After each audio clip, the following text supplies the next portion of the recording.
Boche gold and diamonds. Buy now, pay later.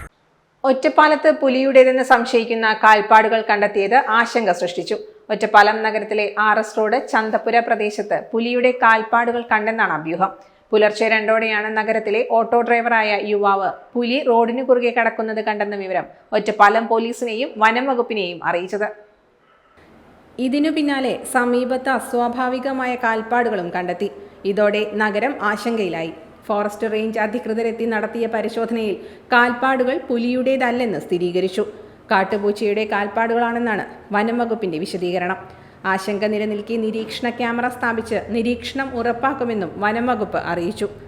Forester G. അനിൽകുമാറിന്റെ നേതൃത്വത്തിൽ beat forest officer N. Prashanth, rescue watcher CP Sadasivan എന്നിവരാണ് സ്ഥലത്തെത്തി പരിശോധന നടത്തിയത്. കാൽപ്പാടുകളുടെ അളവെടുത്ത് വിദഗ്ധ സംഘത്തിന് അയച്ചു നൽകിയ ശേഷമായിരുന്നു സ്ഥിരീകരണം. ഇവിടെ ഒറ്റപ്പാലത്ത് ഒരു പുലി ഇറങ്ങിയായിട്ട് ബന്ധപ്പെട്ട് പരിശോധിക്കാൻ വന്നതാണ്. സ്റ്റാഫും കൂടെ ഉണ്ട്. കാൽപാദം പരിശോധിച്ചതിൽ പുലിയതായിട്ട് തോന്നുന്നില്ല. കാട്ടുപൂച്ചയുടെ ആണെന്നാണ് സംശയം. എന്തുമായാലും കാൽപാദം ഫോട്ടോ ഒക്കെ എടുത്തിട്ടുണ്ട്. ഇനിയും കാണുകയാണെങ്കിൽ ക്യാമറ ട്രാപ്പ് പോലുള്ള സാധനങ്ങൾ നമ്മൾ വെച്ചിട്ട് ഐഡന്റിഫൈ ചെയ്യാൻ ശ്രമിക്കുന്നുണ്ട്. എന്തുമായാലും ഓഫീസിൽ പോയിട്ട് ഒന്നുകൂടെ ഒന്ന് വെരിഫൈ ചെയ്യാൻ ശ്രമിക്കുകയാണ്. തൽക്കാലം പുലി അല്ല എന്ന് തന്നെയാണ് നമ്മുടെ പരിചയം കൊണ്ട് മനസ്സിലാവുന്നത്. Time kids pre school, Mannannur road, Vaniyamkulam. .view news. കാഴ്ചകളാണ് ലോകം, കണ്ടു തുടങ്ങുക.